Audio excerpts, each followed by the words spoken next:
我们这外省人學粵語啊，其實能比本地人注意到更多語言裡面本身有意思的地兒，亦都體現咗我哋中華文化博大精深嘅地方。嗱，首先咧，粵語係有9個聲調嘅，而粵語數字0、1、2、3、4、5、6、7、8、9咧就咁啱咧係用晒呢9個聲調，即係得1同7嘅聲調咧係一樣嘅啫。如果我哋按照1去到9呢個順序去讀咧，就係3、9、4、0、5、2、7、8、6。第二，入聲嘅入字本身就係入聲，尖斷音嘅尖字本身就係尖音，陰平嘅音係陰平調，陽平嘅陽係陽平調，上聲嘅上係陽上調，去聲嘅去係陰去調。您自個兒琢磨去吧。趁您琢磨這當價啊，我們先吃點零食休息一下啊。這是我在抖音商城秒殺頻道買到的良品鋪子沙琪瑪，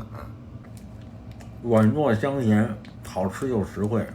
夏日宅家解饞必備。這麼一箱竟然都不到9塊9。真的超值，太省錢了！現在點商城進入秒殺頻道或者直接點評論區，就能入手9塊9省錢攻略的官方限量補貼零食。刷到視頻的粉絲有福了，鏈接在就有機會享，限時限量省錢攻略，我不告訴別人，大家點我評論區直接抄作業吧。第三，如果你細心觀察代表廣東嘅呢個粵字呢，佢上邊正方形裏邊咧係有個米字嘅，咁啱喺粵語裏邊咧米字係代表錢嘅意思嘅，例如有米、冇米、倒米、得米，咁點解有啲咁嘅意思嘅呢？話說喺舊陣時物質經濟唔夠發達嘅年代呢，可以食到白米飯嘅人呢，基本上都係有錢人，所以粵語有米即係有錢嘅意思。又咁啱廣東人呢係好講究意頭嘅，為咗避忌血胸肝，就將豬血、胸屋、豬肝講成豬紅、吉屋、豬潤，所以我諗粵字上邊嘅呢個正方形將代表錢嘅米字箍住呢，一定係好啱廣東人心水噶噃，所以就順理成章成為咗廣東嘅代表漢字噶啦。